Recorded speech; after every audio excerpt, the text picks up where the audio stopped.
There's at least 13 huge injury updates for fantasy football, so I'm going to show you who they are and what this means for your draft. By the way, I'm Joe. I've done over 1 billion views in sports over the last decade, but more importantly, I've helped thousands of people just like you win their fantasy league. The way I structure these videos is always the same, but we are going to skip the whiteboard today so I can deliver some value immediately because there's a ton of news out there that just broke. And then obviously, we're going to jump right into some YouTube comments. I'm going to answer 5 YouTube comments from yesterday's video. That's just a way for me to reward some positivity and also get some smart questions in every video. It's also a little bit of an engagement hack for me because the more comments that I get, the more that YouTube is going to boost this video. Sound good? All right, let's jump in to today's news. And we're going to start here with the thumbnail, Devon Achane. So he's the guy we've been talking about for the last couple of weeks. Obviously, that calf issue is a little bit concerning, especially for a guy who makes his living by being explosive. These calf injuries can be pretty scary. We saw what happened with Christian McCaffrey and what can happen, I guess, with the Achilles attached to the calf. So some good news coming out, though, as the GM, Chris Gear, and Mike McDaniel both said that his absence from practice has been more preventative than anything. So that's definitely good news. McDaniels even mentioned how tricky that calf injuries can be, especially with explosive players like we just talked about.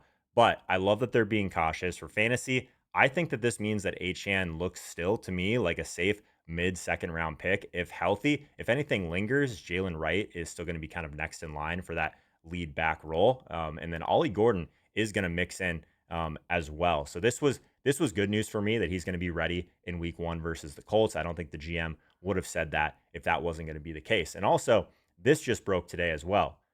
The Vikings are trading for Adam Thielen. We've heard some kind of mutterings about this to see if they'd be able to make it work, but they did bring Adam Thielen back, Justin Jefferson, Jordan Addison, other wide receivers dealing with some injuries. Obviously, Addison has this 3-game suspension as well. Jefferson's been ramping up from that hamstring strain. So it looks like he is kind of getting back into practice. They're taking things slow with him as well, which makes total sense. And then Addison, those 3 games that he's going to be suspended, does look like he avoided any major injury with that arm that we've been keeping an eye on. Jalen Naylor is the other one that looks to be week to week with a hand injury. And then obviously Rondale Morris done for the year with that knee injury that he got in the preseason. So Thielen, for me, just gives this team some needed safety at the position and a guy they can come in and know what they're getting right away while this room is kind of banged up. For fantasy, Jefferson's still a first rounder, obviously. But I think that the early weeks could definitely mean some more volume for TJ Hawkinson. But Thielen could be kind of a short-term fill-in, especially while Addison is out. So I like this move for the Vikings. It looks like they just ended up moving some picks. But yeah, I think in general, this would be a decent short-term option for fantasy if you can get them late in drafts.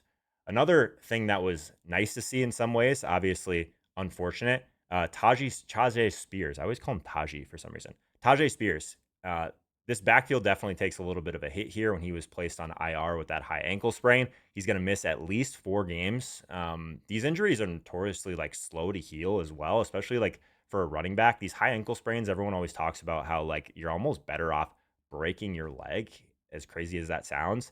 But for me, a guy that's been pretty bullish on Tony Pollard all offseason, he's going to see his workload spike. He handled 80% of the touches when Spears was out last season. We'll get a little bit of Julius Chestnut as the backup, but I've moved Pollard all the way back to running back 22, low 60s overall in PPR. So he's another guy that people just don't want to click for some reason.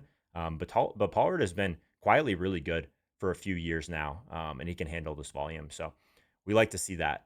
In terms of a guy that we've been basically crossing off our board for quite some time now, Joe Mixon. So they did end up putting him on the reserve non-football injury risk, but he's going to be reevaluated in 4 weeks is what just came out today. So the GM saying that they won't commit to Mixon returning at all this season, which is really scary. Part of the reason pulled him out of the rankings was that, but also there's a rumor floating around that Mixon's ankle issue stems from an unapproved procedure and that he'll miss at least the first month. So the team's probably not too happy about that. If he did indeed get something done to his ankle and it didn't work, maybe it made it worse. We're all speculating at this point, but fantasy managers at least I think just need to take them off their boards entirely.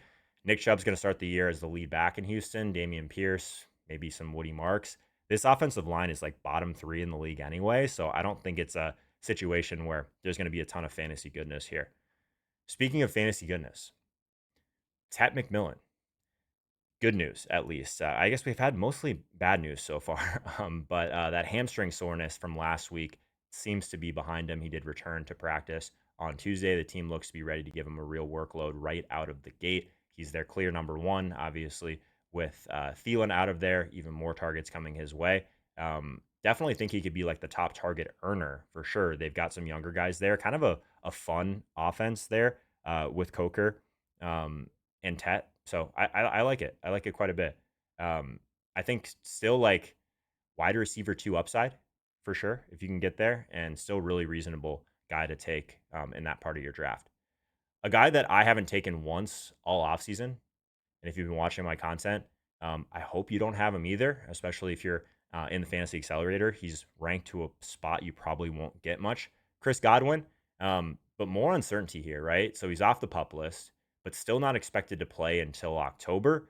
This wasn't just the ankle last year, is what I like want to remind everyone. He fractured his fibula, tore his deltoid, and had a high ankle sprain all at the same time. So the Bucks want him practicing, but I can't see them rushing him back into games. To me, he's only draftable if you have an IR spot. But they did both pass their physicals, so we'll see. More of like an IR stash for me. Early season targets definitely going to funnel through Emeka Egbuka, Kate Otten, and obviously Mike Evans. So I like the Egbuka stuff. You guys probably know that by now. He's been like in almost all of my videos. Continue to think that he could surprisingly maybe even lead this team in targets with that draft pedigree. We have a wide receiver video on the channel from 2 days ago if you want more of my thoughts on Egbuka. But yeah, continue to be bearish on Chris Godwin. Another guy that we've been bearish on all offseason. This is kind of what we've been worried about, right? So Brandon Aiyuk was officially placed on the pup list by the 49ers. That knocks him out for at least the first 4 games, maybe longer. Shanahan even hinted that week 6 is kind of a realistic return date for him. But what it is fluid at this point. So if you drafted Aiyuk early, make sure you're stashing some wide receiver depth. I think this one could linger a little bit. And we're just kind of looking at this 49ers offense. It probably just means a lot more to Kittle, a lot more to CMC. Jauan Jennings is the one that I've warmed up to a little bit. He's dropped so far in drafts that I actually think he's a reasonable target at this point because of how messy this receiver room is. So Jennings still remains out with that calf injury. Obviously, the contract issue is there as well. So maybe the IR is kind of like the leverage, but nothing seems to be final here. We'll see. I think frustration is probably growing on both sides, but he's like near pick 100 in some leagues right now. So if you've got an IR spot, he would probably be my preference over Chris Godwin, but he's a pretty sharp stash to me because I think he's going to have a big role right away once he's active. Kyle Shanahan does expect Jennings to be back from that calf injury, but also hedged, like kind of like with the Achane thing, like you just never know with calves, right? So that didn't sound super confident.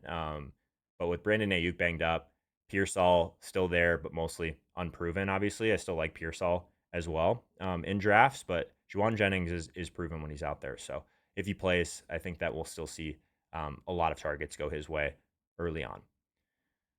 Another one that I've been kind of monitoring closely, you guys know how I feel about Mark Andrews, but Isaiah Likely will not start the season on the injured reserve. This one had my ears perk up a little bit. He's officially on the active roster, eligible to play right away. That's a big deal. He was dealing with a foot injury that could have sidelined him for 4 games minimum. So if you're kind of in like tight end purgatory at this point, Likely is still kind of one of the few dart throws with breakout upside. If Harborough gives him some volume early, he plays like a big wide receiver. So I still really like Likely late in your drafts. A guy that just can't seem to stay healthy. We're always trying to find this ceiling for Christian Watson, right? Myself included. So he's still rehabbing from that torn ACL. It looks like they did put him on the pup list, though. So that means he's going to have to sit out at least the first 4 games, like I keep saying. Green Bay also moved a few other guys onto the reserve list, but Watson is the one that's the most fantasy relevant. So if you're hoping to stash him, this takes him off the table early in the year for sure. So he's probably like a late season flyer at this point. But yeah, a decent stash, I think, if you wanted to go there super late. Marshawn Lloyd is like one of the other guys for the Packers that was pushed to the injured reserve with that hamstring injury. So, yeah, after getting hurt in that first preseason game, we'll see. Not a lot behind Josh Jacobs, so you can probably move him up a few ticks. But I think if anything, it just kind of locks in what we already knew about Jacobs. But we're monitoring this one as well, especially if you're trying to dig deep in your early waivers. We'll see what happens in this backfield. Speaking of guys that could be on waivers shortly, Najee Harris. So, activated off the NFI list with that eye issue. The Chargers say that he could play week one, but we still haven't heard Jim Harbaugh say that yet. So he'll likely be eased in. Wheels up for Omari and Hampton. Again, check out the running back video from yesterday. Talked in depth about my feelings on Hampton. So one of my favorite targets. He's expected to lead the team in touches early for sure. So for fantasy, Najee's status is, I guess, good news long term, but week one should still belong to Hampton.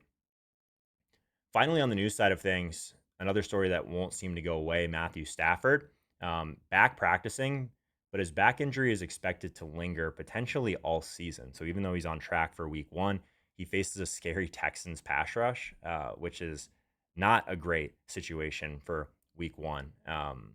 Yeah, management probably the whole season for something like this. So obviously this trickles down to guys like Puka Nacua, Devontae Adams, Kyron Williams. So the health of Stafford is a big if at this point.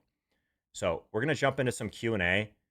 But first, if I didn't get to your question, if I don't get to your question today, I should say, just want to remind you guys that I do have a membership community called the Fantasy Accelerator. It's where I do answer every question as well as give you everything you need to win your league. You can check it out at fantasyaccelerator.com or at the first link in the description to see if it's for you. But if you're not ready for the draft kit yet, you can still get my top 150 rankings totally free at top150free.com. It's the exact list that I'm using in every draft. Put your email in. I'll send you my top 150 rankings.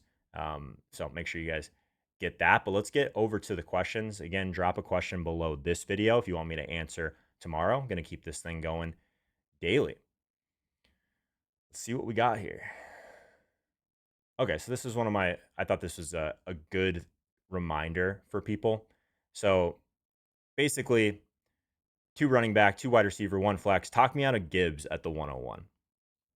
Okay, guys. So Jamar Chase is clearly the 101 for most people. 127 catches, 1,700 yards, 17 touchdowns, like leading the NFL across the board, right? He's in a clear tier by himself. Biggest gap between wide receiver 1 and wide receiver 2, I think we've seen in a while. Obviously, Burrow, all that good stuff. You guys know how I feel about Chase. That said, it's your team, man. If you want to go root for Gibbs this year, and this is your only shot, it will be your only shot to guarantee you get him. I say go for it. I think in the first round, there's some great options. Still want fantasy to be fun as well. So for me, yes, it is Chase. And even at running back, it's Bijan, it's Saquon, it's multiple guys, at least ahead of Gibbs. But I don't think you're crazy for doing it, right? So it's your team, man. Have some fun.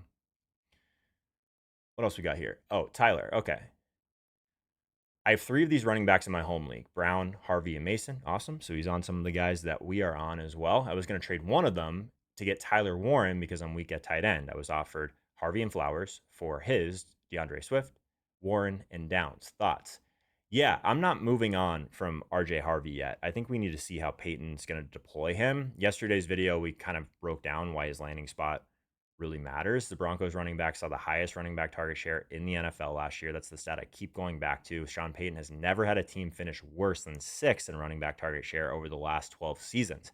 Also, this offensive line in Denver is super elite, and Harvey has some juice here to take over the majority of these touches eventually. So yeah, I'm not super high on Flowers either.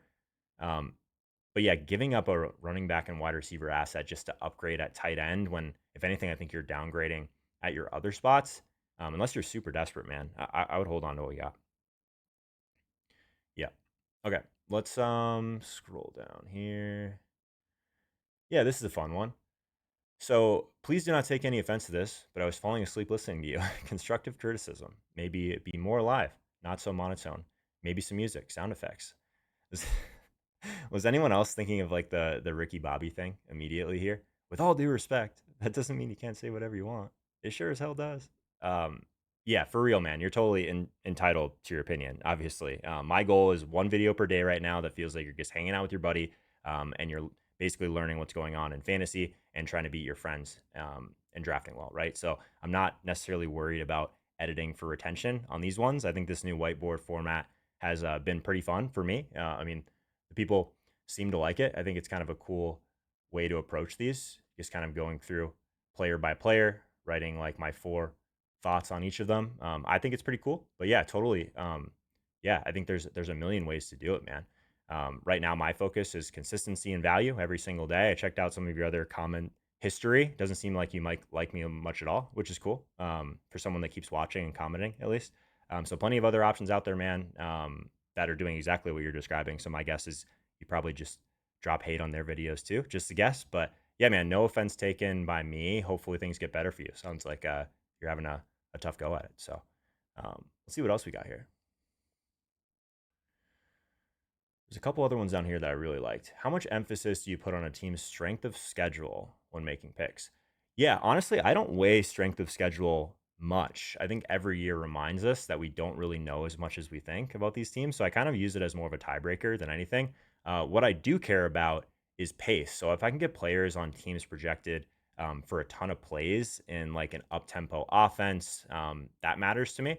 And in best ball in particular, like week 17 matchups, that really matters. Like you want exposure to teams that have potential shootouts when all the prize money basically sits in week 17, right? So looking for some of those week 17 high team totals, trying to correlate things together, game stacks, that sort of thing. In best ball, I do pay attention to that. In season long, not as much though. But the strength of schedule stuff is interesting because I think once we start to get like 4 weeks of data, we can make some better decisions there. There's some teams that just as an example that popped into my head, there's some teams that just really struggle to defend wide receiver ones for whatever reason, or there's some wide receivers that tend to do much better against zone coverage, the man coverage. Like I like that stuff, and I think that the defensive stuff, at least on the tails, the best defenses in the league, the worst defenses in the league, it's kind of like offensive line. Like I'm more worried about the situations at the polar ends of what's happening versus like in the middle. I don't think it affects too much. Just my take, though. What else we got here? Kamara. Cool. Do you worry about health? Sorry, with Kamara, do you worry about his health come fantasy playoff time? Or if New Orleans is doing so poorly at the end of the year that you don't play or they don't play him as much and they give more work to the backups? Yeah, I try, at least try to not go too deep into predicting injuries, age drop offs, that sort of thing. Um, I feel you. Kamara is coming off the most touches of his career. That's definitely a red flag. If the Saints are bad, I think that the offense still funnels through him down the stretch. Like we saw it last year. Like even when the offense completely broke, he was kind of that one constant. I don't think that's going to change. The only unknown, obviously, is like if they're completely out of it early and then they do decide to scale him back. I guess don't really think that's something we can project with confidence, if that makes sense. Joe, my man, you've turned me into a fan. Subscribe to use your content daily. Appreciate that, man. So yeah, appreciate all the comments, all the positivity, all that good stuff. Going to keep providing as much value as I can for you guys. So if you want my thoughts on the best picks round by round, you should definitely check out this video next and hit subscribe. And I'll see you guys tomorrow.